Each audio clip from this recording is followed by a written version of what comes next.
Have you ever walked into a room and known, just known, that something sacred had been violated? That was me on that suffocating June afternoon. The heat clung to the old bricks of our family's house in the French Quarter, seeping into my skin like a fever. I'd barely dropped my keys onto the hallway table before I noticed it, a chill that didn't match the weather. You ever feel like a memory is calling to you? Keep listening, because what I found in that attic shattered everything I thought I knew about my family, and led me to uncover the kind of betrayal that rewrites a life. My name is Emily Harper. I'm 32, an art restorer, or as my clients like to call me, the painting whisperer, born and raised in New Orleans. I moved back home a year ago after Mom died, not just to be closer to family, but because this house, this creaky century-old house with wrought iron balconies and floors that moaned with every step, held her soul. And now, it holds her secrets. Let me take you back to the beginning of the end. The attic door was closed, not unusual, but when I reached the top step, something made me stop. The air up there always smelled of cedar and turpentine, but that day it smelled wrong, like the sour breath of a secret that had been waiting too long to be found. I turned the knob. It opened too easily. The lock, the antique brass one Mom insisted on using, had been snapped. The jagged metal edge stuck out like a wound. My pulse thundered in my ears. No one touches this room. No one dares. I stepped in. The sun filtered through the dusty skylight, casting long golden bars across the room. Our mother's art collection, her sanctuary, covered every wall. Or at least, it used to. I stood there, frozen. 3 of the paintings were missing, gone. I didn't breathe, I didn't blink. My fingers clutched the doorframe, nails digging into the wood. One canvas had been sliced out of its frame. Another frame lay tilted, empty. The third? Its outline was still ghosted in dust, like a body chalked on a sidewalk. My throat tightened, the air in my chest turned to ice. No, no, no. My hands moved on their own, checking the floor, the table, behind the easel. But I already knew. They weren't misplaced. They were gone. Those paintings weren't just art. They were part of my mother. Each one had a story, a memory, a Sunday morning with powdered sugar beignets, or a rainy night she'd spent telling me about the artist's brushwork while jazz played in the background. My eyes scanned the room for any sign of what happened.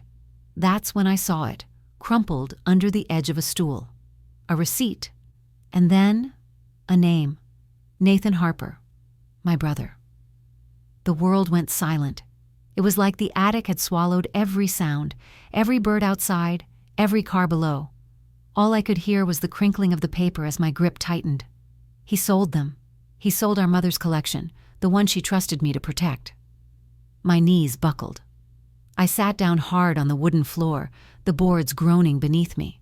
The sunlight had shifted, catching dust particles in midair like little ghosts dancing. I could still hear her voice.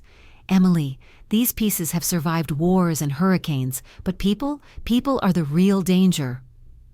I didn't want to believe it, not Nathan. He was older, smarter, the golden boy who made it out, the one Mom never quite connected with the way she did with me. But I thought we were past that. I thought we had healed after the funeral. Clearly, I was wrong. My fingers traced the signature on the receipt. It was his handwriting, no doubt. Sloppy, rushed, like he didn't care who found out. Or maybe he thought I wouldn't notice, that I wouldn't matter. My jaw clenched. I could feel it. My heart, not just breaking, but hardening. Like something inside me had snapped into steel. I stood up. My legs were shaky, but my purpose wasn't. He had crossed a line, not just with me, with her, with our mother's memory. My thumb hovered over my phone screen. His number stared back at me like it always had. For a second, I hesitated. What was I supposed to say? But then I saw the empty wall again, and I knew. He had to answer for this. I pressed call.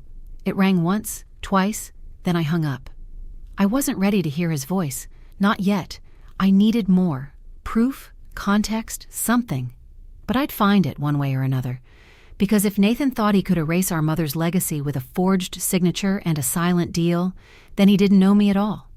I stood in that attic a moment longer, staring at the bare spots on the wall like they were open wounds. "How could he do this?" I whispered. My reflection in the dusty mirror caught my eye, eyes red, cheeks flushed, jaw trembling, and I barely recognized myself.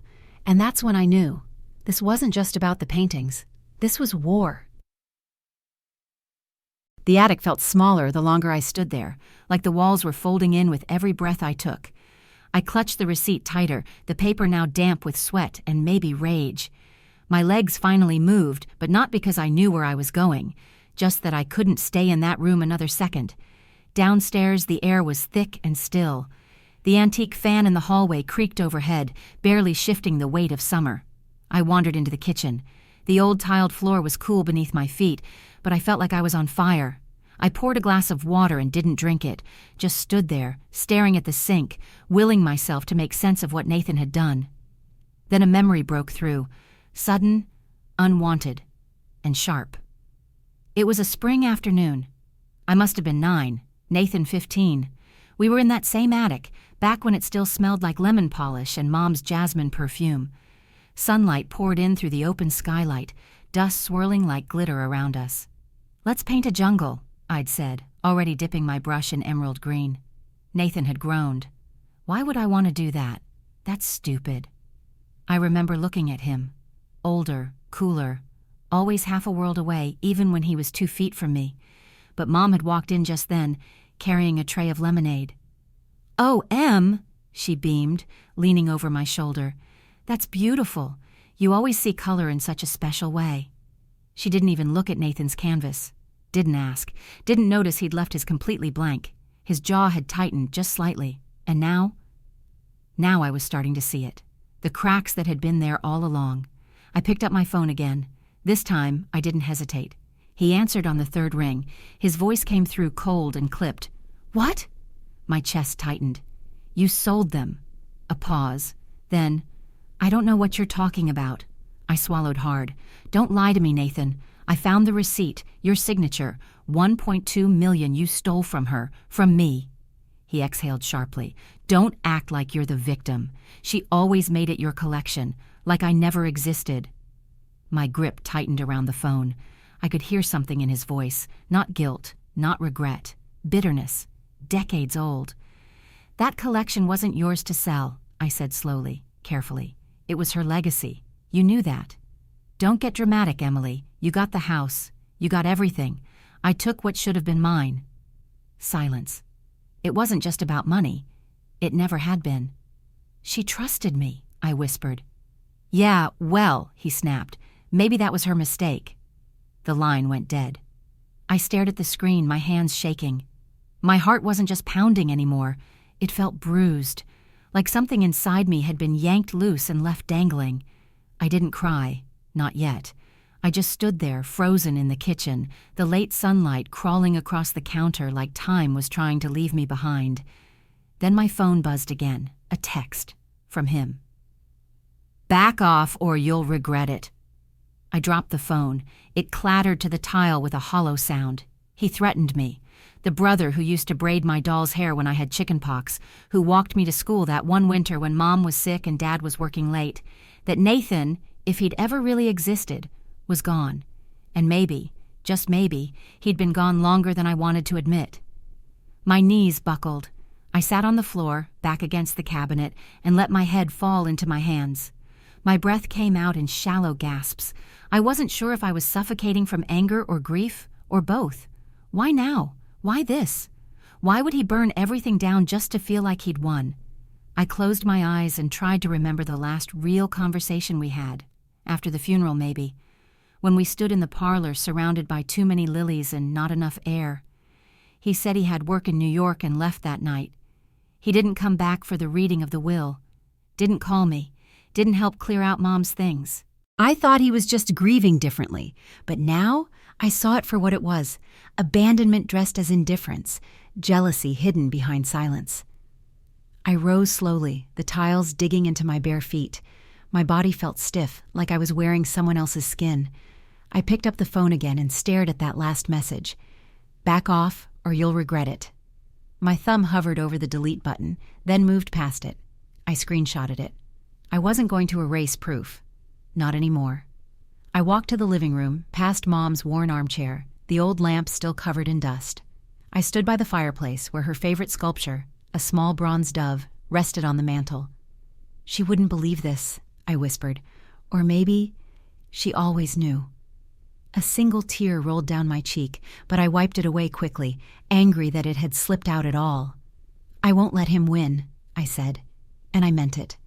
I walked upstairs, this time not to the attic but to her bedroom, the place we hadn't touched since she passed. I opened her closet. The scent hit me like a wave, lavender and thyme. My fingers moved through her scarves, her dresses, until I reached the far end. There, tucked behind her winter coats, was the old roll-top desk she never let us use. I knelt beside it. If he was willing to forge receipts, what else had he touched? What else had he tried to steal?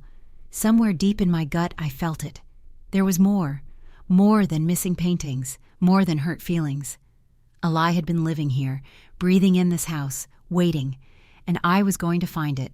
No matter what Nathan tried to hide, no matter what it cost me. The roll-top desk creaked as I pulled it open. The hinges whined in protest, as though it hadn't been touched in years. And maybe it hadn't. Dust puffed into the air, catching the warm glow from the hallway like cigarette smoke. I held my breath, reaching in carefully, half expecting to find nothing but old receipts and faded stationery. But this was my mother we were talking about. Claire Harper didn't keep anything ordinary. The drawers were meticulously arranged, pens in a velvet-lined tray, envelopes sealed in plastic, yellowed address books lined up like little spines of forgotten lives. I opened each one with trembling hands, willing myself not to hope too much. Still, I hoped.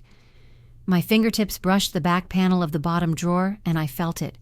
A tiny groove, like a shallow crescent cut into the wood. I paused. My pulse jumped. With both hands, I pressed into the groove. There was a soft click.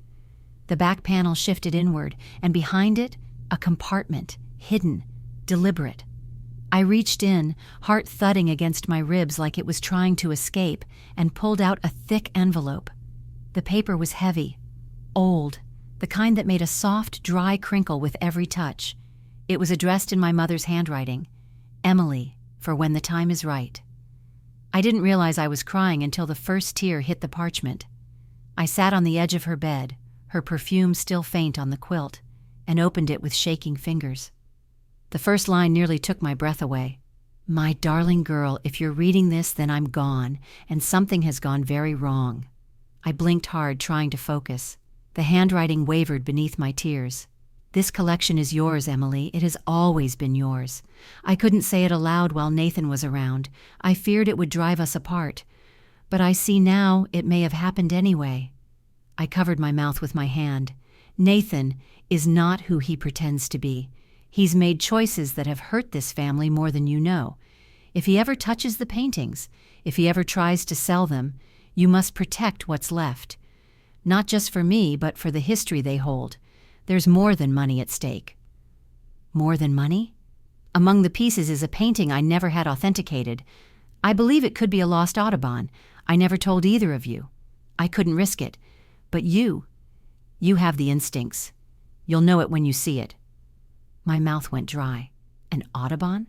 My mother had suspected a lost masterpiece had been in our attic all this time? I looked up from the letter around her room. The fan spun slowly above me, dust moving through light like quiet memories. She knew. All this time, she'd known what Nathan was capable of, and she'd tried to protect me. My hands trembled as I set the letter down.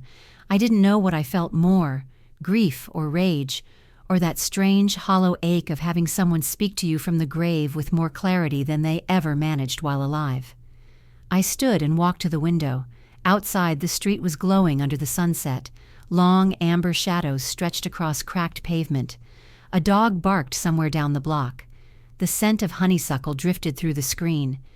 I pressed my forehead to the glass. She trusted me. She believed I would fight. And for the first time in days, I didn't feel like I was drowning in betrayal. I felt purpose. I went back upstairs to the attic. I turned on the overhead light, the weak bulb casting a pale halo across the wood-paneled ceiling. I scanned the room again, trying to see with fresh eyes, through hers. What had she meant? Which one could it be? I walked slowly past the remaining paintings one by one. My fingertips traced the aged frames, the varnish, the brushstrokes, and then I saw it. A small canvas tucked into the far corner, partially obscured behind a stack of old sketches. I crouched and slid it out. The bird on the canvas was rendered in stunning detail. Feathers like silk, claws gripping a branch, background etched with foliage so precise it could have been plucked from a forest. My breath caught. I recognized that style. I'd studied Audubon in art school. I had even worked on a minor restoration of one of his smaller watercolors. This could be it. This was it. A soft laugh escaped my lips, half disbelief, half hysteria. How long had this been sitting here? A potential $1 million discovery, hidden behind junk and secrets? I turned the canvas over. No signature. Of course, that would have made things too easy. Still, the composition, the detail, the pigments, it all fit. But I couldn't verify it alone. I needed help. I picked up my phone, scrolled through my contacts, and stopped at a name I hadn't called in months. Lila Moreau, an art expert who ran a gallery in the French Quarter. My mother trusted her. So did I. Once. I hesitated. Would she even believe me? Then I looked back at the letter. I had to try. I hit call. It rang once, twice, then... Emily? Her voice was warm, surprised. It's been a long time. Yeah, I breathed. I need your help. What's wrong? I looked at the painting again. My voice cracked. It's about my mother's collection and my brother. He did something. I think there's a lost Audubon involved. Silence, then a sharp inhale. Come to the gallery first thing in the morning, she said, and bring everything you've got. I hung up and sank to the attic floor, cradling the painting in my lap like a child. Outside, the sky had turned indigo. Cicadas began their summer chorus. Somewhere in this house, my mother had once whispered to me, art tells the truth people are too afraid to say, and maybe it was time I started listening. The next morning, the French Quarter was already stirring, not with the usual buzz of tourists, but with something more local, more sacred. Street musicians were warming up under wrought iron balconies, the scent of coffee and powdered sugar from Café du Monde clinging to the humidity. But none of it touched me, not really. I held the wrapped painting in both arms, like it might slip away if I didn't clutch it tightly enough. My hands were still clammy, the parchment of my mother's letter tucked inside my jacket pocket, close to my heart. The past 24 hours had upended everything I thought I knew, about Nathan, about Mom, about myself. Lila's gallery sat on the corner of Chartres and Ursuline's, a small, elegant building with teal shutters and white roses blooming beside the front door. I stood in front of it for a moment, staring at the hand-painted sign above the glass, La Lumière Fine Art. I hadn't seen Lila in nearly a year, not since Mom's wake. I wasn't even sure she'd show up that night, but she had, dressed in black velvet, her voice gentle, eyes sharp as ever. She'd whispered condolences and then disappeared before the room got loud. I stepped inside. A bell chimed overhead, soft and silvery. The smell of oil paint and varnished wood hit me like a wave of childhood. This was where I used to come after school while Mom met with clients, sitting cross-legged in the corner, drawing with stubby pencils on scraps of gallery invoices. "Emily!" I turned. Lila was exactly as I remembered. Elegant gray streaks in her dark hair, square glasses perched low on her nose, fingers stained faintly with charcoal. She crossed the floor quickly, arms out. "My goodness, you look just like Claire in the morning light." I tried to smile, but it wavered. I didn't know who else to call. "You called the right person," she said softly, guiding me to a back room. "Come, let's see what you've brought." We entered a small windowless space lit by a single overhead spotlight. The walls were bare except for a single mounted frame. She cleared the long oak table and motioned for me to set the painting down. I unwrapped it carefully, hands trembling. When the canvas was finally revealed, I stepped back. Lila leaned in. She didn't speak right away. She studied the brushwork, the composition, even the back of the canvas. Her brows drew together. Finally, she whispered, "Dear God, Emily, this might really be it." My breath caught. She turned toward me, eyes sharper now. "Where did you find this?" "In the attic, hidden behind some sketches, and there's a letter from my mom." I handed it to her. Lila read it silently. Her jaw clenched when she reached the part about Nathan. She looked up. Claire never trusted easily. If she wrote this, if she hid this, it means she knew what was coming. I nodded. He's already sold part of the collection, over $1 million worth, without telling me. Lila didn't look shocked. She looked angry. That boy always had a chip on his shoulder, she muttered. Claire loved him, but she never pretended he understood art the way you did. I swallowed the knot in my throat. He threatened me, Lila, said I'd regret it if I didn't back off. Lila's lips pressed into a tight line. Then she turned and picked up her phone. I think it's time we brought in another pair of eyes, she said, tapping her screen. Who? Jake Mason, photographer. Used to document private collections. He took photos of your mother's gallery rooms years ago. If we can compare what's missing to his records, we'll know exactly what Nathan took. And maybe, just maybe, prove that the Audubon was always part of the original set.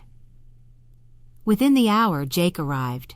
He was younger than I remembered, or maybe just more worn in. Early 30s, beard a bit unkempt, camera bag slung over one shoulder like an extension of his body. He walked in and gave Lila a quick hug, then looked at me. You must be Emily. I heard a lot about you. I nodded. Hope it was good? He grinned. Mostly. We moved to Lila's office, where she brought out a box of archived photographs. Jake began flipping through them with practiced ease, stopping occasionally to lift one toward the light. Here, he said, tapping a photo. This wall. It had 6 paintings. I see only 3 in your inventory list. I leaned in. There it was. The Audubon-like piece, unmistakable even in black and white, nestled in the corner like an afterthought. My heart leapt. You documented it. Jake nodded. Never knew what it was. But now, this might be the proof you need. Lila set the letter beside the photograph. We've got motive. We've got documentation. All we need now is confirmation. I looked between them. Do you think someone can authenticate it? There's one person who can, Lila said. Dr. Helen Carter. She's based out of D.C. and teaches at Georgetown. She authenticated the last known Audubon that went up for auction. If anyone can confirm this, it's her. And you think she'll help us? Lila gave me a steady look. Not if you ask her, but if I ask, we have a shot. Something shifted in my chest, like the first ray of sunlight breaking through a storm. I wasn't alone in this anymore. I looked at Jake, then at Lila. You two don't even know what this means to me. Jake shrugged, giving me a lopsided smile. Let's just say I've never liked bullies, and stealing from your own family, that's next-level scumbag behavior. Lila placed a hand on my shoulder. We've got your back. For a moment, I couldn't speak. My throat tightened, my eyes stung, but I nodded. Okay, then let's prove its worth. Outside, the street was alive with music again. As we stepped out of the gallery, the air felt just a little lighter. The noise didn't overwhelm me this time. It wrapped around me, familiar and warm. Nathan had started this war, but I wasn't fighting it alone anymore, and we were just getting started. I couldn't stop tapping my fingers against the gallery's table, a rhythmic, nervous patter that echoed too loudly in the stillness of the back room. Jake had his laptop open, the soft glow of the screen illuminating his focused face. Lila was sorting through paperwork, her brow furrowed in deep concentration. The air smelled faintly of dust and lemon oil, and the ticking of the wall clock seemed to mock my impatience. We were chasing ghosts. But this time the ghosts left a trail. Jake glanced at me. You sure you want to see this? I nodded, though my stomach was already tight with dread. I need to. He turned the laptop around. Okay, here's what I found digging through your family's trust records online. Some of it is public, some I had to stretch my search skills. On the screen was a scanned document, a contract. The header read, Consignment Agreement, Auction House of New Orleans. My mother's name appeared in print at the top, but the signature at the bottom. My heart sank. That's not her handwriting, I whispered, my eyes locking onto the jagged scrawl that claimed to be Claire Harper. Lila leaned in, her glasses sliding down the bridge of her nose. It's a poor forgery, she said, her voice flat with quiet fury. Claire's signature had elegance, rhythm. This looks like it was traced from a child's memory. Jake clicked to the next screen. Look at the timestamp. 3 weeks after your mother passed. This is when Nathan submitted it. I clenched my fists. My knuckles turned white. He didn't even wait a month. I could see her face in my mind. The last morning I saw her alive, pale but peaceful, her fingers resting on the sketchbook she kept by her bedside. She'd been planning a new exhibit. She had trusted us to carry it forward, and Nathan had taken a match to it. Lila sat down across from me, her fingers pressed together beneath her chin. Forgery is a serious crime. If we can prove this wasn't her signature, he's not just a thief. He's looking at fraud charges. I blinked slowly, the gravity settling on me like dust in the sunlight. Jake clicked a few more keys. There's more. A beat. What do you mean, more? He turned the screen again. An email inbox, clearly Nathan's. A chain of messages. Jake pointed at the top line. I got in through an old password reset. He used the same backup email I remembered from years ago. I leaned in, every muscle taut. The subject line, upcoming auction, discretion requested. The latest message was just 2 days ago. My eyes scanned the body of the email. Per our agreement, the remaining pieces will be listed under private aliases. Expect buyers to attend anonymously. Do not mention the Harper name. A sick feeling spread through my chest. He's planning another sale, I said. He's going to sell what's left. Jake nodded grimly. Next Friday. Quiet event. Invite only. Most of it under the radar. I stood up too fast, the chair scraping sharply behind me. We have to stop it. Lila stood too, calm but firm. We need more than righteous anger. We need a plan. She walked to the corner of the room and retrieved a slim, hard-bound notebook, Claire's ledger, the one my mother never let out of her sight.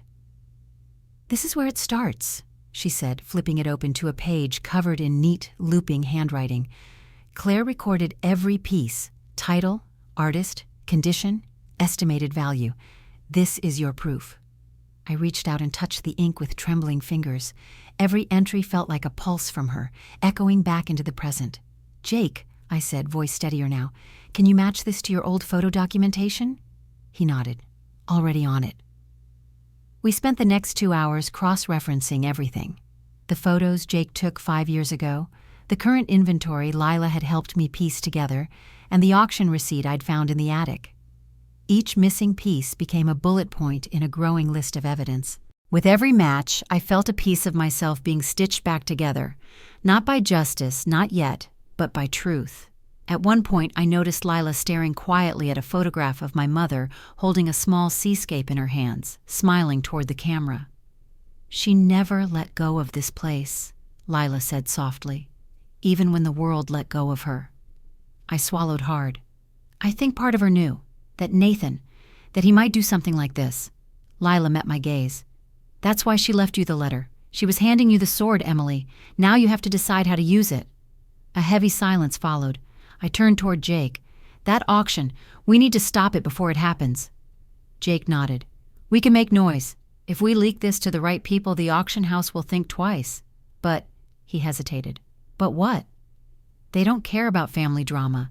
They care about lawsuits, reputations. We need something public, something undeniable. Lila crossed her arms. A gallery exhibition.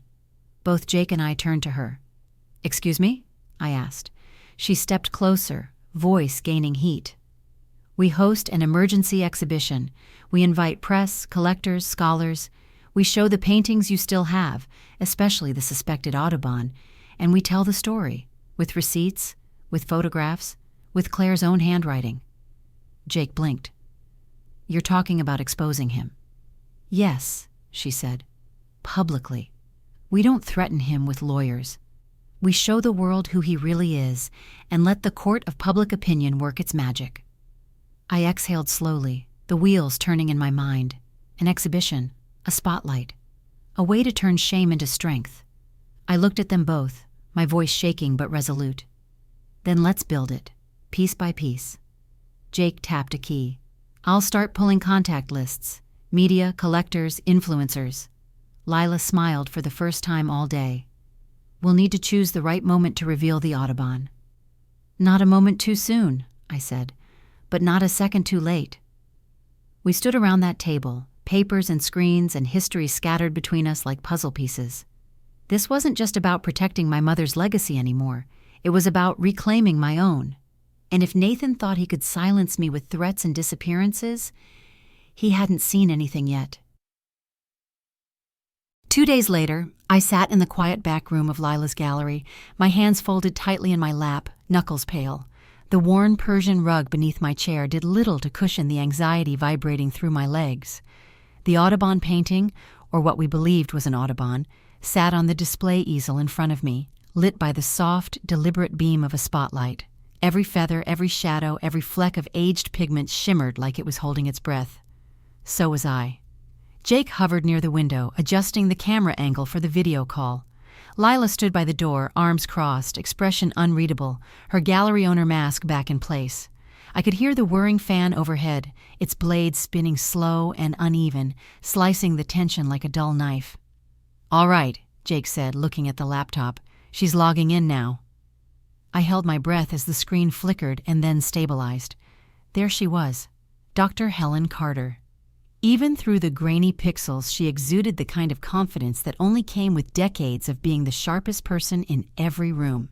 Her silver hair was swept into a twist, and her navy blazer looked impossibly crisp for a woman working from a university office. She adjusted her glasses and glanced at the camera. "Lila, it's been a while." Lila nodded. "Too long. Thank you for doing this on such short notice." Dr. Carter turned her gaze to me. "And you must be Emily Harper." I managed a nod. "Yes, ma'am." "I understand you believe you've uncovered an undocumented Audubon." Her tone wasn't skeptical, just clinical, measured, like she'd heard this 100 times before and 99 of them ended in disappointment. "We're hoping you can help us confirm," I said. My voice cracked on help. Jake adjusted the angle one last time, then stepped back. "We've uploaded high-resolution scans front and back, plus ultraviolet and infrared shots." Dr. Carter murmured something to herself as she opened the files. We watched her eyes scan the screen, head tilting slightly left, then right. She leaned in, squinting at the brushwork, then zoomed in on the background foliage. No one dared to speak. My fingers dug into my palms. Finally, she sat back. "Well," she said slowly, "this is certainly not a forgery." My heart thumped once, a loud, jarring thud. "I believe," she continued, "you're looking at a previously undocumented Audubon field study. Late period. The composition is more evolved than his early works, but the detail, especially the treatment of the talons and tail feathers, is unmistakable." I blinked, barely processing her words. Lila stepped forward. "Are you saying it's real?" "As real as anything he touched," Dr. Carter said. "You're looking at a museum-worthy piece, easily worth $1.5 million, perhaps more depending on provenance and condition. And judging by these photos, the condition is," she smiled faintly, "exceptional." My mouth fell open. She continued, her tone gentler now. "Ms. Harper, do you understand what you're sitting on?" I shook my head slowly, the weight of her words pressing into my chest. "I thought it might be important, but I didn't expect this." Dr. Carter nodded. "You should know something else. If this was sold privately, without verification or appropriate legal authority, especially if the inheritance was contested, the seller could be looking at serious consequences. Fraud, tax evasion, possibly even felony charges." Jake let out a low whistle. Lila looked over at me, her expression shifting from cautious to fierce. "Thank you, Helen," she said, her voice clipped. "We'll be in touch." The screen went dark. I didn't move. Couldn't. My hands had gone numb. $1.5 million. My mother's quiet legacy, once hidden behind stacked canvases and broken promises, was now the centerpiece of something much bigger. Jake walked over and sat beside me. "You okay?" I nodded barely. I don't know if I'm relieved or terrified. He gave a soft laugh. "Why not both?" I looked at the painting, the bird now lit like a spotlighted witness in a courtroom. She always said art was alive, that it carried secrets. I think she knew it would protect itself. Lila stepped forward, kneeling beside me. "Emily," she said gently, "we need to move quickly. Once Nathan realizes this painting didn't make it to auction, he'll come looking. And when he hears it's worth over $1 million..." I looked at her. He'll do worse than send threats." She nodded. "Which is why we expose him now, before he has a chance to silence you." I stood slowly, feeling like I'd aged 5 years in one afternoon. "Then let's finish this." We spent the next few hours documenting everything: multiple scans, legal templates, official letters drafted. Jake reached out to a local journalist he trusted. Lila began calling collectors and gallery owners. The plan was forming fast now, spiraling into something unstoppable. But through it all, I couldn't stop glancing at the painting. My mother's quiet treasure, the one she protected even in death, the one she passed on to me, not just to own, but to defend. Later that night, I stood in the attic again, the soft creak of floorboards beneath me, the same dusty smell clinging to the air. I lit a single candle on the work table, the flickering light dancing across the empty spaces where other paintings used to hang. I set the Audubon painting gently beside the candle. I stared at it, and I whispered, "We're not hiding anymore." Outside, the wind picked up, rattling the shutters ever so slightly. Somewhere in the distance, church bells rang, late, low, and full of warning. The storm wasn't over, but I was no longer afraid of it. The next morning, the gallery smelled like varnish and fresh paper, the kind of smell that usually calmed me. But today, it felt like the scent was trying to mask something darker: tension, risk, a war quietly unfolding between the cracks of my family's legacy. We gathered in Lila's upstairs office, me, Lila, and Jake, seated around a round glass table cluttered with coffee mugs, folders, and a printed screenshot of Nathan's forged contract. Outside the large bay window, the French Quarter was just waking up, its wrought iron balconies casting striped shadows on the sidewalk. "We need to move fast," Lila said, pacing slowly across the rug. "Nathan's next auction is scheduled in 5 days. That's not just a sale, that's an erasure." I sat with my legs crossed tightly, the Audubon printout in my lap. I traced the edge of the paper with my fingernail over and over, like I could somehow wear it down to something simpler. Jake leaned forward, arms resting on his knees. "What if we flip the script on him?" I looked up. "How?" "Expose him before he can finish the sale," he said. "But not with lawyers, with light, with the truth, public truth." Lila stopped pacing. "An exhibition." That word again. It had circled around me for days, but now it landed differently. It wasn't just a concept, it was armor. "Yes," I said slowly. "We show what's left of the collection. We tell the story. We prove the fraud. With Claire's letter, your photos, the expert authentication, the emails." Jake nodded. "And we do it in your mother's name," Lila added, "and in yours." The silence that followed wasn't hesitation. It was agreement steeped in urgency. "What if no one comes?" I asked quietly. Lila raised an eyebrow. "Oh, they'll come. The moment we leak there's a newly discovered Audubon, we won't be able to keep the art world away with a barricade." She turned to Jake. "You still have that list of media contacts?" "Ready and waiting," he said, opening his laptop. "There's a local anchor who owes me a favor. We get her to cover the event, maybe even tease it beforehand. I can reach out today." Lila moved to the whiteboard on the wall and began sketching a rough layout of the gallery floor. "We'll make the Audubon the centerpiece, build the rest of the story around it like a timeline. We'll include your mother's ledger, the photos, the forged contract, everything."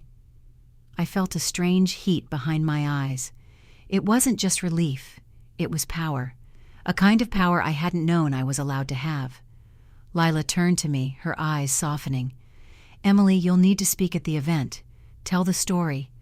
My stomach dropped. I'm not sure I can." "You can," she said, "and you must." Jake chimed in, his voice quieter now. "No one else can speak for your mother. No one else has earned that right."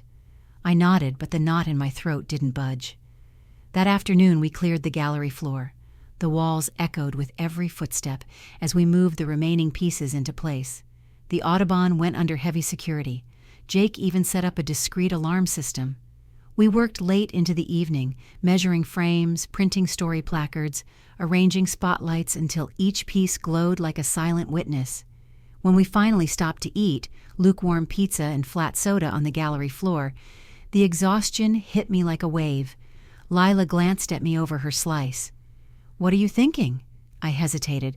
I keep waiting to feel proud, but all I feel is fear. She nodded slowly. That means it matters. That night I stood in my childhood bedroom trying to write my speech. The page stared back at me, blank, mocking. I could still hear my mother's voice, soft and low, floating from the past like smoke. The only stories worth telling are the ones that cost you something. I picked up my pen. This isn't just about paintings. It's about inheritance.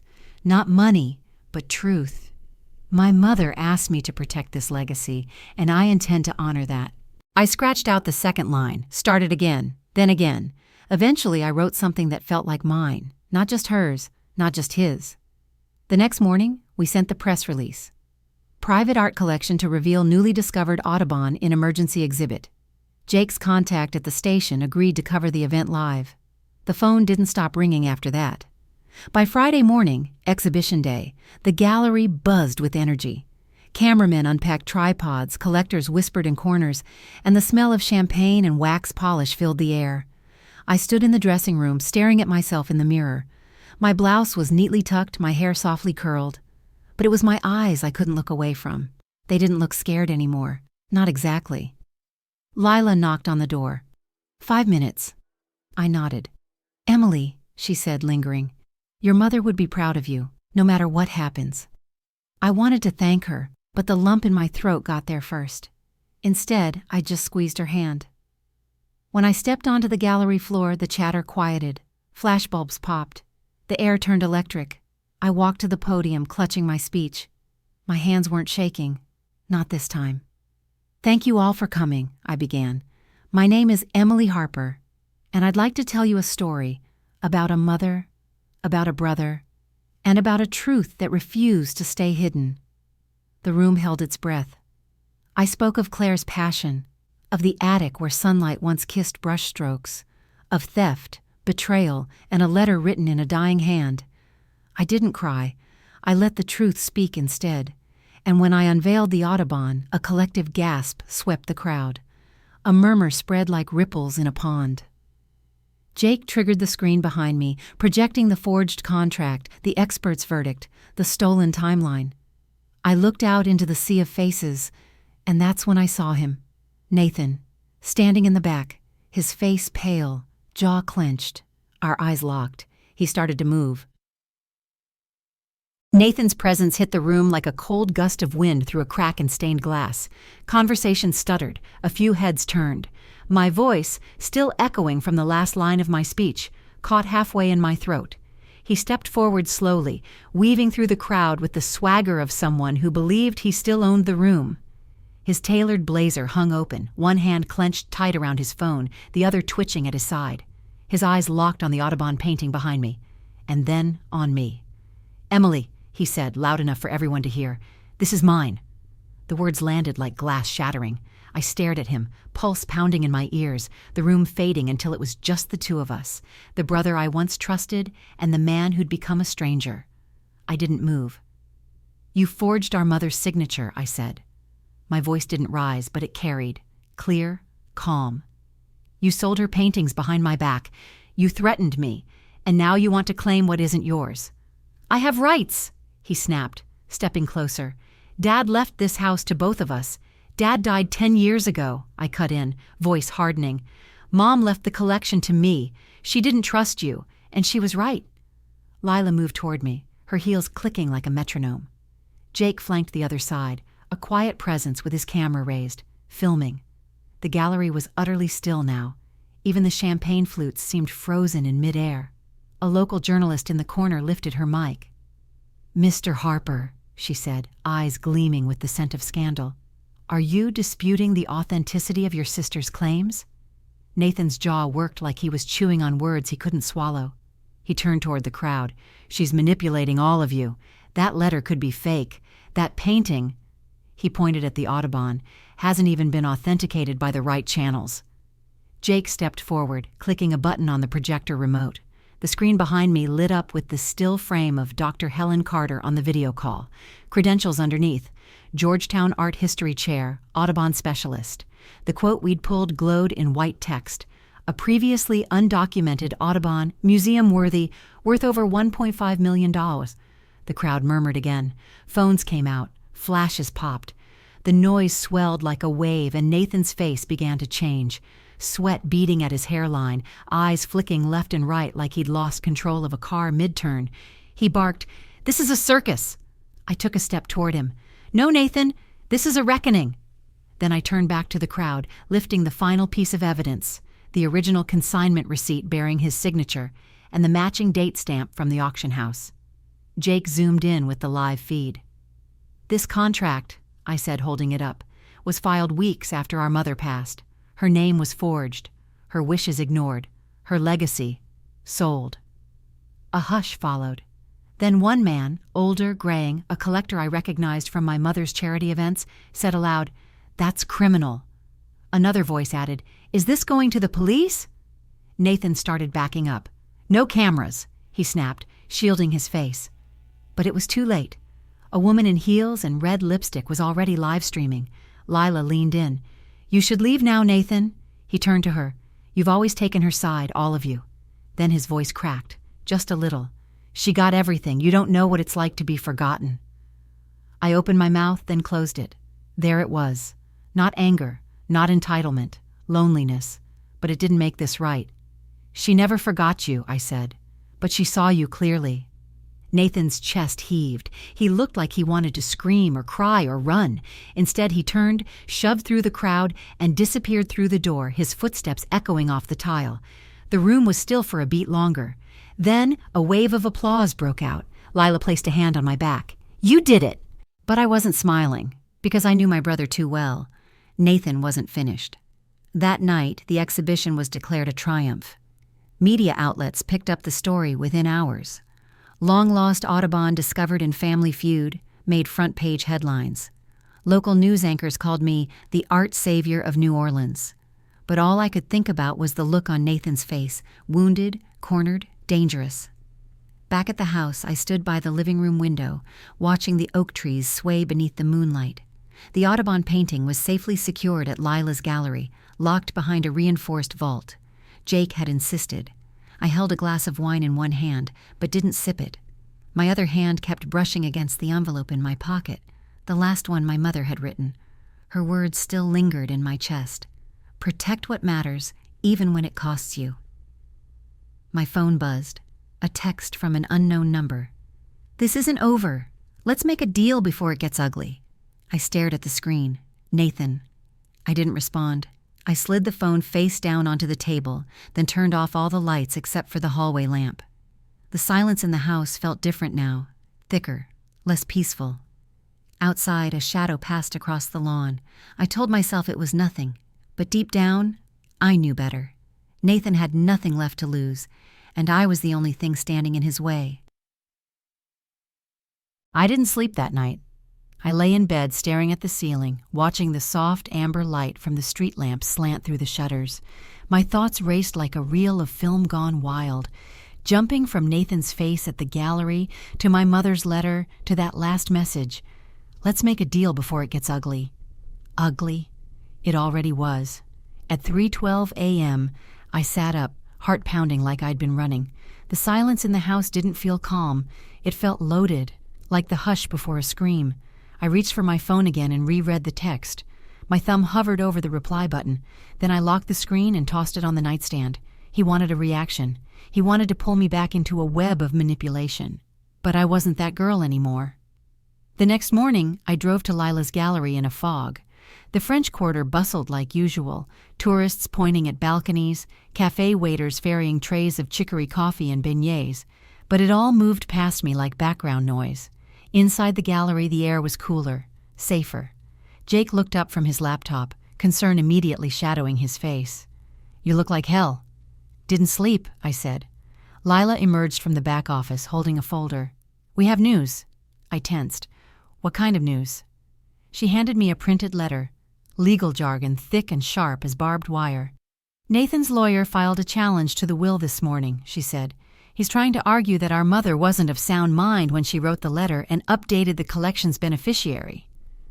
My hands trembled as I scanned the document. "He's really trying to drag this into court." Jake chimed in, his voice low. "It's not about winning. He's trying to wear you down. He knows he's cornered. He's desperate," Lila said, "and desperate people are dangerous." I didn't answer. I just stared at the paper, feeling the familiar ache press into my ribs. All the public praise, the exhibition, the applause, the articles. None of it mattered if Nathan could twist the law into his own blade. I stood, walked to the nearest window, and stared at the wrought iron railing just outside. The city moved on like it always did, jazz floating in from the street, life spilling from sidewalk to sky. "I won't let him win," I whispered. Later that afternoon, Jake called me from the gallery's security office. "You need to see something." I arrived 20 minutes later, heart already racing. He replayed the footage from the night before, motion detected at 3:38 a.m. A figure in a hoodie slipped through the back alley. They tried the service door, locked. They hovered by the window. Then they left. It was grainy, but the posture was familiar. Nathan. Jake paused the video. "He came looking for the Audubon." I nodded slowly, bile rising in my throat. "He won't stop." Lila walked in, her mouth pressed into a thin line. "Then we make sure the law sees exactly who he is." That night, we filed a formal report with the police, including the forged contract, the threatening texts, and the break-in footage. The detective, a stocky woman with a tired voice and sharp eyes, didn't promise much, but she took everything seriously. "We'll look into this," she said, "but keep that painting secure." I smiled faintly. "It's safer than I am." The next night, I was alone in the house. Jake and Lila had offered to stay over, but I refused. I needed space. I needed to breathe. I made tea I didn't drink and sat by the window, eyes scanning the sidewalk, every shadow now suspicious. At 1:42 a.m., I heard it. Glass shattering. I jumped up, pulse surging. The noise came from the front room. I grabbed the fireplace poker and crept forward, every step loud in the sudden silence. I rounded the corner, and there he was. Nathan, standing in front of a canvas I'd brought home temporarily, a smaller, less valuable piece from Mom's collection. He held a box cutter in one hand. The painting was already torn, a long, cruel gash slashed across the middle. His face was flushed, wild, breath ragged. "What are you doing?" I breathed. He turned slowly. "You wouldn't answer my calls," he said. "You shut me out, again. You broke in. You shut me out my whole life, Emily." His voice cracked like something brittle and rotted from the inside. "She loved you more. She gave you everything. And I was supposed to just watch you become the guardian of it all?" Tears stung my eyes. Not from sadness, from rage. "You sold her legacy. You betrayed her. You threatened me." He took a step forward. "I just wanted what I was owed." "You weren't owed anything, Nathan," I shouted. "You were given love, a home, a family. You chose to throw that away." His jaw trembled. But before he could speak again, red and blue lights flashed through the front windows. Sirens, then footsteps, then shouting. I stepped back as 2 officers rushed in, weapons drawn. Nathan froze. The box cutter clattered to the floor. "Hands where we can see them," one barked. He didn't resist. He just stood there, tired, hollow, as they cuffed him. As they led him out the door, he turned to look at me, not with hate, with something far worse, regret. He mouthed something I couldn't hear, and then he was gone. The front door swung slowly on its hinges. Silence crept in again, not peaceful, but stunned. I stood alone in the middle of my mother's house, next to the ruined painting, the canvas sliced like skin. And for the first time in weeks, I let myself cry. Not for Nathan, but for the girl who still believed he could be saved. The morning after Nathan's arrest, the house was quieter than it had been in weeks. Not the heavy kind of silence, but the kind that fills a space once the shouting stops. I sat alone at the kitchen table, my fingers wrapped around a chipped mug of coffee that had long gone cold. The early light spilled through the sheer curtains, laying soft gold stripes across the floor. I hadn't moved for nearly an hour. The torn painting still haunted me.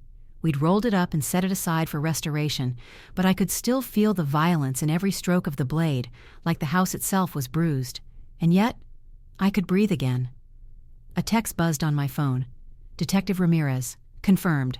Nathan has been charged with felony fraud, breaking and entering, and property damage. He'll be arraigned this afternoon.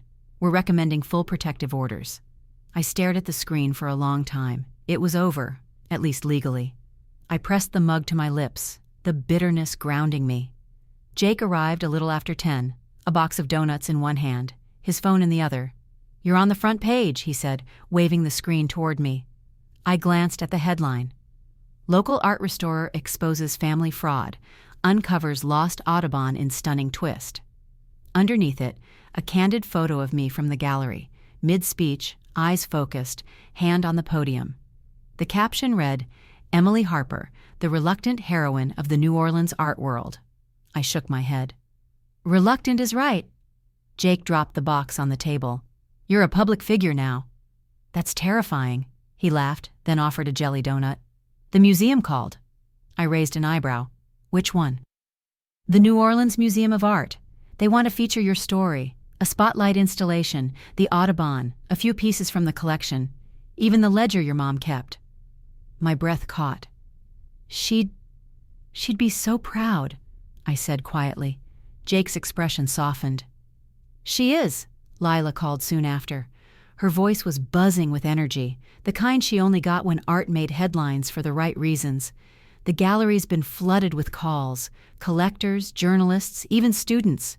"You've started something, Emily. People are asking to hear more. About Claire, about the paintings, about you." I felt a strange heat in my chest, a new kind of weight. Legacy. It didn't just live in oil and canvas. It lived in what we preserved and what we survived. By noon, a film crew from the local station set up in the gallery. Lila and I stood under the newly installed track lighting, the Audubon painting now flanked by two of my mother's favorite smaller pieces. The reporter, polished, smiling, and efficient, asked, "How does it feel to be at the center of one of the most talked-about art stories in the country?" I blinked at her, suddenly aware of every camera, every eye. Then I smiled. "It feels like justice." She nodded. "And what message would you want your mother to hear if she were watching?" I hesitated. A lump rose in my throat. "That I didn't let her down," I said. "That I protected what mattered." The reporter turned to Lila. "What made Claire Harper's collection so special?" Lila's eyes glistened. "It wasn't just the value. It was the intention. Claire believed art was memory, that we don't just inherit objects, we inherit stories. She trusted Emily to carry that forward, and she was right." The footage ran that night on every local channel. Then the national networks picked it up. I watched it alone, curled on the couch, a blanket around my shoulders, the lights dimmed. My face appeared on screen, my voice playing back words I barely remembered saying. But what struck me most wasn't the story or the photos or even the painting. It was the quiet pride I saw in myself, the steady calm that had replaced the chaos. The next morning, the house filled with flowers, white lilies, yellow sunflowers, handwritten cards that read, "Thank you for standing up." "Claire would be proud." "Your story gave me courage." Jake helped arrange them in the hallway like an indoor garden. The scent was overwhelming, soft, sweet, and full of memory. Later, Lila stopped by with a letter in her hand. "From the Audubon Society," she said. "They want to partner on a future exhibit. Educational, family-friendly." I took the envelope, tracing the raised seal with my thumb. "Do you think Mom would have believed any of this?" I asked. Lila smiled gently. She always saw further than the rest of us. That night I stood in the gallery alone. The crowd was gone. The lights dimmed. I walked up to the Audubon, now enclosed in glass. My reflection stared back at me, tired but whole. I pressed a hand gently to the case. "Thank you," I whispered. Not just to the painting, to my mother, to the version of myself that refused to give up, to the pain that became a torch instead of a weight. As I turned to leave, my phone buzzed again. A letter had arrived at the station, from Nathan. Jake had forwarded a photo of the envelope, my name, scribbled in his familiar hand. No return address, no details, just one word beneath it. "Sorry." I stared at it, motionless. Then I opened the front door of the gallery, the warm night air rushing in like a breath. He might have been sorry, but that didn't mean I could let him back in. Still, part of me wanted to hear what he had to say. 1 week after Nathan's arrest, I walked into the small community center on Royal Street, not sure what I was looking for. The sign out front read, "Support Group, Surviving Family Betrayal," the kind of title that once would have made me scoff. But not anymore. The room was simple. Folding chairs arranged in a loose circle, walls painted soft beige, a clock ticking too loud above a chipped water dispenser. The air smelled faintly of cinnamon and floor polish. A dozen or so people sat scattered around the room, quiet, guarded. Some looked worn, others just tired. A woman with short gray hair and a clipboard greeted me at the door. "Emily, right? We're glad you came." I offered a faint smile and took a seat near the edge. My hands folded into each other, knuckles pale against the soft denim of my jeans. Across from me, a young man stared at the floor, his shoes scuffed beyond recognition. Beside him, an older woman clutched a handkerchief like it was the only thing keeping her anchored. The group leader cleared her throat gently. "Would anyone like to share today?" Silence. Then a man in his 50s spoke up. "My sister forged our father's will, took the house, haven't seen her since." The words hit like tiny echoes in my chest. Someone else added, "My brother threatened to sue me over a storage unit. A storage unit." They laughed, dry and hollow. No one else did. Finally, the leader turned to me. "Emily, would you like to speak?" I hesitated. My throat felt tight, but I nodded. "My name's Emily," I said, "and my brother tried to erase my mother's legacy. He forged documents, sold our family's artwork, and—" my voice caught. "He nearly ruined everything she left behind." A few people nodded. I used to believe family meant loyalty, that if you loved someone hard enough, long enough, they'd change. I looked down at my hands. I don't believe that anymore, but I believe in healing, in truth, in boundaries. I believe it's okay to let go, even if it breaks your heart. When I finished, no one clapped. No one had to. The silence was full, warm, present, shared. After the session, the woman with the clipboard pulled me aside. "You're not alone," she said. "Sometimes the people who hurt us the most are the ones who share our blood." I nodded, a quiet weight lifting off my chest. Just a little. Later that afternoon, I returned home to find a letter waiting for me on the porch. The envelope was plain, cream-colored, no return address, Nathan's handwriting. My hands trembled as I slid my thumb beneath the flap. Inside was a single page. "Emily, I don't expect forgiveness. I barely expect you to read this. But I need you to know, I wasn't always like this. I was angry, jealous. For years, I felt invisible next to you. And instead of talking about it, I let it rot. I became someone I don't recognize, someone I'm ashamed of. When they arrested me, I felt relief, because it meant I couldn't lie anymore, couldn't hide. Mom trusted you for a reason. You honored her. I tried to erase her. That's something I'll have to live with. I'm sorry. Not just for what I did, but for who I became. I hope someday, even if you never respond, you'll believe that much. Nathan." I stood in the doorway, the letter heavy in my hands. The air was still, the kind of stillness that made every breath louder. I didn't know what to feel. I wanted to tear it up. I wanted to save it. I wanted to forget it existed. I wanted to read it again. Instead, I folded it carefully and placed it inside the bottom drawer of my mother's desk, beside the original letter she wrote me. 2 truths, sitting side by side, one to break me, the other to rebuild me. That evening, I poured myself a glass of wine and stood in the living room, staring at the blank spot above the fireplace. It had always been reserved, for Mom's favorite painting. I unwrapped it from storage, a small golden-hued piece of a southern marsh at dusk. Nothing flashy, just soft brushstrokes, light on water, a quiet piece she returned to over and over. I hung it above the mantel. The weight of it settled over the house like a balm. Jazz music drifted from the street below. Somewhere someone laughed. The sky outside turned the color of oranges and smoke. And for the first time in what felt like months, I sat on the couch and let the quiet hold me. The next morning, I met Lila and Jake at our favorite cafe, the one Mom used to take me to after every successful restoration. The coffee was too strong, the tables a little wobbly, but the charm was undeniable. We sat outside under a wide striped awning, sunlight flickering through live oak branches. Jake raised his cup. To surviving. To rebuilding, Lila added. I raised mine. To protecting what matters. We clinked them together, and for a moment, nothing needed to be said. Lila leaned forward. So what's next? I smiled softly. I don't know, but I know it won't involve running. Jake grinned. Well, that's good, because I got a call from the New Orleans Heritage Foundation. They're interested in sponsoring an educational exhibit, based on your mom's collection, and your story. I blinked. You're serious? Dead serious, he said. They want to create something permanent, something living. Lila added, and I think we both know where it should start. My heart pounded. My house, our family's house. Maybe it was time to open its doors, not just to memory, but to possibility. 3 months later, the house on Dauphine Street no longer echoed with silence. Its walls, once heavy with grief and memory, now hummed with life. Laughter, movement, questions, and curiosity. The creaky floors still groaned beneath every footstep, but now it sounded like conversation.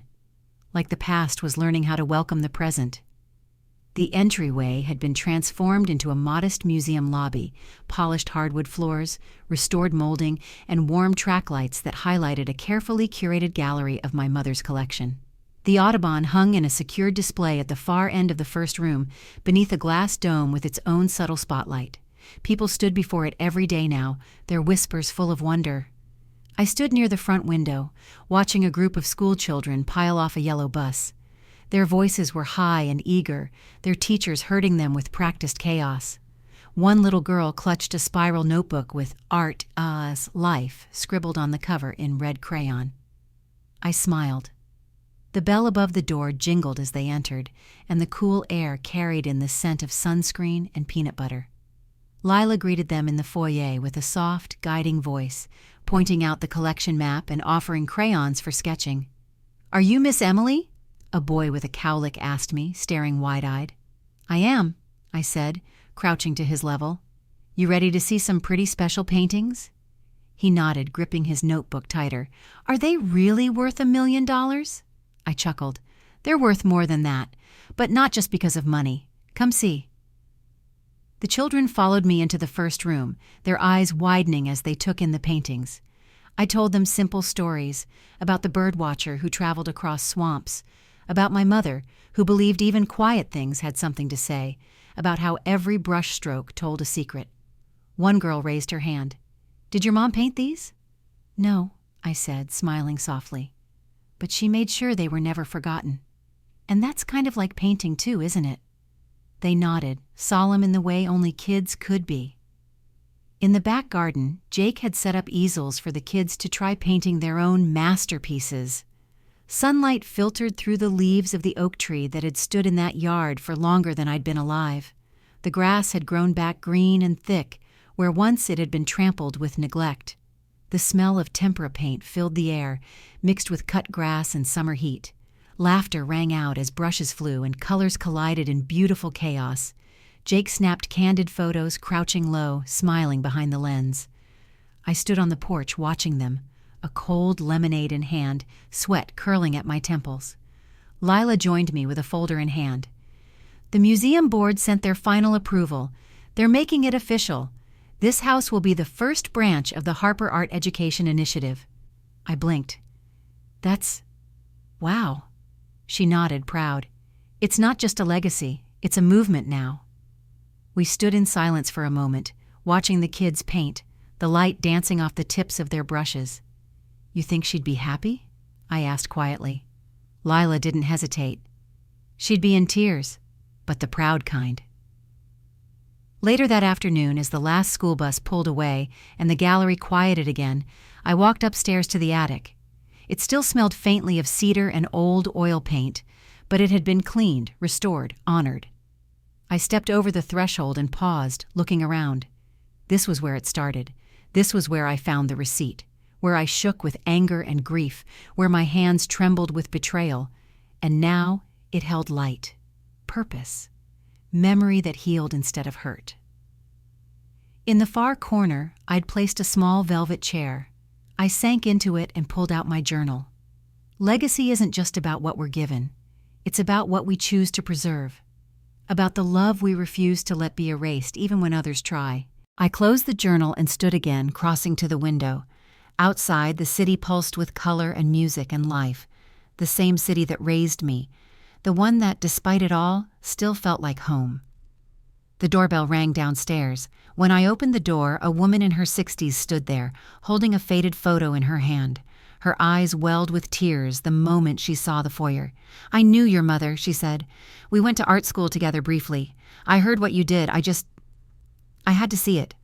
I stepped aside. "Come in." She walked slowly, reverently, like entering a chapel. And in that moment, I realized something. This wasn't just about me anymore.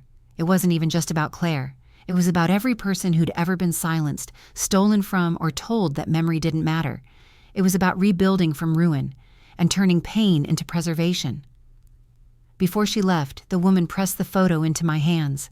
It was of her and my mother, arms slung around each other, covered in paint, beaming with joy. "You look just like her," she whispered. That night, I stood in the window of the second floor, looking out at the street below. I held the photo in one hand, my other wrapped gently around a mug of tea. "This is for you, Mom," I whispered to the quiet, and I meant it. Not just the museum, not just the restored paintings, but the way I finally understood what she tried to teach me all along, that truth is art, that love is legacy, that silence can be broken, and that we are the ones who must break it. Legacy isn't just about money. It's the stories and love we pass down, the courage to protect them, the strength to start over. Have you ever protected your family's legacy or rebuilt something others tried to destroy? Share your story in the comments. I'd love to hear it. And don't forget to subscribe, like, and stay tuned for more true stories about strength, betrayal, and healing. There's always more waiting to be told. What legacy will you leave behind?